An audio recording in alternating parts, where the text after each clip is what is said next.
शास्त्रीय मान्यता के अनुसार चैत्र कृष्ण पक्ष की अष्टमी, वैशाख जेठ और आषाढ़ महीने के कृष्ण पक्ष की अष्टमी को शीतला अष्टमी पूजन करने का प्रावधान है। इन चारों महीनों की 4 दिन का व्रत करने से शीतला जनित बीमारियों से छुटकारा मिलता है। इस पूजन में शीतल जल और बासी भोजन का भोग लगाने का विधान है। श्रद्धालु शीतला अष्टमी का व्रत रखकर माता की भक्ति करके अपने परिवार की रक्षा करने के लिए माता से प्रार्थना करते हैं। ऐसा माना जाता है कि शीतला माता भगवती दुर्गा का ही रूप है। भारतीय उपासना पद्धति जहां मनुष्य को आध्यात्मिक रूप से मजबूत करती है, वहीं शारीरिक और मानसिक रोगों को दूर करने का भी इसका उद्देश्य होता है। कहा जाता है कि गर्मी के दिनों में शरीर में अनेक प्रकार के पित्त विकार भी प्रारंभ हो जाते हैं। ऐसी मान्यता है कि शीतला अष्टमी का व्रत रखने से छोटी माता का प्रकोप नहीं होता। शीतला सप्तमी और शीतला अष्टमी व्रत मनुष्य को चेचक के रोगों से बचाने का प्राचीन काल से चला आ रहा व्रत है। आयुर्वेद की भाषा में चेचक का नाम ही शीतला कहा गया है। अतः इस उपासना से शारीरिक शुद्ध, मानसिक पवित्रता और खान पान की सावधानियों का संदेश मिलता है।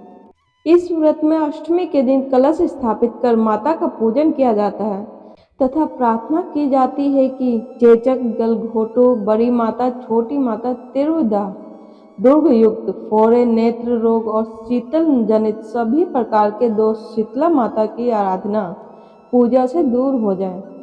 तो दोस्तों, आइए चलते हैं कथा की ओर। एक बार एक राजा के इकलौते पुत्र को शीतला यानी कि चेचक निकली। उसी के राज्य में एक काछी पुत्र को भी शीतला निकली हुई थी। काछी परिवार बहुत गरीब था, पर भगवती का उपासक था। वह धार्मिक दृष्टि से जरूरी समझे जाने वाली सभी नियमों को बीमारी के दौरान भी भली भांति निभाता रहा। घर में साफ सफाई का विशेष ख्याल रखा जाता था। नियम से भगवती की पूजा होती थी। नमक खाने पर पाबंदी थी। सब्जी में ना तो छोंक लगता था और ना ही कोई वस्तु भुनी तली जाती थी। गर्म वस्तु ना स्वयं खाता था, ना ही शीतला वाले लड़के को देता था। ऐसा करने से उसका पुत्र शीघ्र ही ठीक हो गया। उधर जब से राजा के लड़के को शीतला का प्रकोप हुआ था, तब से उसने भगवती के मंडप में सत्य चंडी का पाठ शुरू करवा रखा था। रोज हवन व बलिदान होते थे। राजमहल में रोज कढ़ाई चढ़ती थी। विविध प्रकार के गर्म स्वादिष्ट भोजन बनते थे। सब्जी के साथ कई प्रकार के मांस भी पकते थे। इसका परिणाम यह होता कि उस लजीज भोजनों की गंध से राजकुमार का मन मचल उठता। वह भोजन के लिए जिद करता। एक तो राजपुत्र और दूसरा इकलौता, इस कारण उसकी अनुचित जिद भी पूरी कर दी जाती थी। इस पर शीतला का कोप घटने के बजाय बढ़ने लगा। शीतला के साथ साथ उसे बड़े बड़े फोड़े भी निकलने लगे, जिनमें खुजली व जलन अधिक होती थी।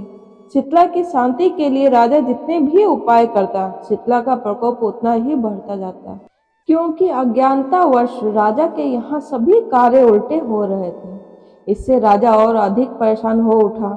उसकी समझ में नहीं आ रहा था कि इतना सब होने के बाद भी शीतला का प्रकोप शांत क्यों नहीं हो रहा है।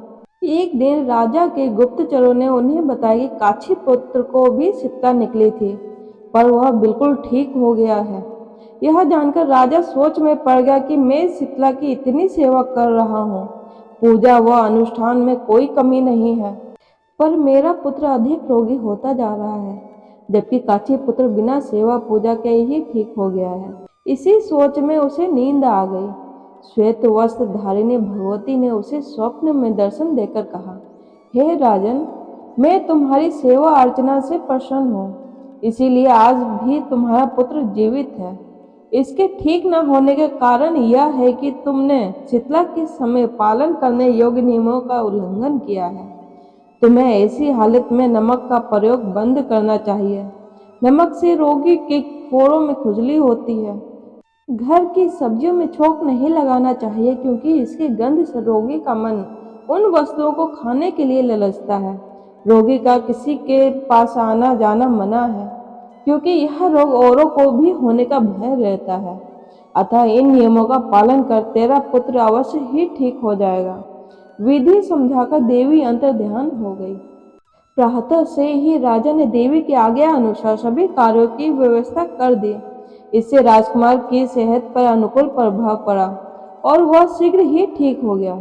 इसी दिन भगवान श्री कृष्ण और माता देवकी का विधिवत पूजन करके मध्यकाल में सात्विक पदार्थों का भोग लगाना चाहिए। ऐसा करने से पुण्य ही नहीं मिलता बल्कि समस्त दुखों का भी निवारण होता है।